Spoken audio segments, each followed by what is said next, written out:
Hi, my name is Gaynor and I am a member of Toyboy Warehouse, and this is another Ask Gaynor session. And today I've been asked a question by a lady called Jenny, and Jenny is from Essex. She's 48. Jenny says, I feel like all younger guys are only interested in sex. How do I know if someone is genuinely interested in getting to know me? Oh, well, Jenny, I mean, when you do date younger men, it's probably true to say that sex is probably a predominant feature of their preoccupation. I think probably more so than an older man, just because purely on the biology of the whole thing.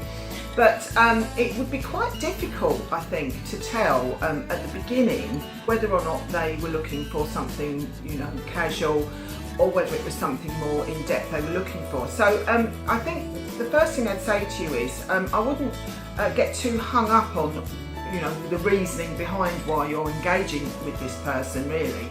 It could well be that even if it was a purely sexual encounter, that from that something more would develop. So it would be unwise to shut the door. From my own personal experiences, I've had this obviously when you're talking to someone online. You may have even spoken to them on the phone, and it's all very heavily laced with sexual innuendo, all of which can be good fun, but like most people, you don't really want to be talking about the end game before you even have met them, because you don't even know how you're going to feel.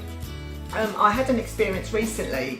He said to me that he wanted a sort of guarantee that providing we liked each other, that we would be slipping off somewhere to do the deed at the end of the date. Now, this, puts incredible pressure on you from a dating point of view. I didn't actually respond too well to this sort of pressure. He almost implied he wouldn't want to waste an evening if he wasn't going to get sex at the end of it. Now that sort of ruffled my feathers. I'm not good when my feathers are ruffled, and I sort of gave him a very polite, but well, that's fine, but unfortunately, unlike a washing machine, I don't come with a guaranteed spin cycle. So don't waste your time. If that sort of person is going to put you under that sort of pressure before you've even met, how do I know how I'm going to feel? I might be bowled over by his, marvellous good looks and want to rip his clothes off. On the other hand, I might want to run for the hills, and I'm certainly not about to commit to anything before I've met you.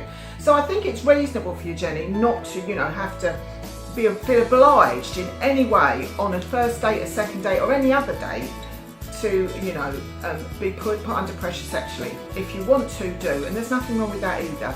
If you do meet someone and there's an amazing chemistry and it does become a purely sexual event, is that so bad? Don't beat yourself up, that's the end of the world.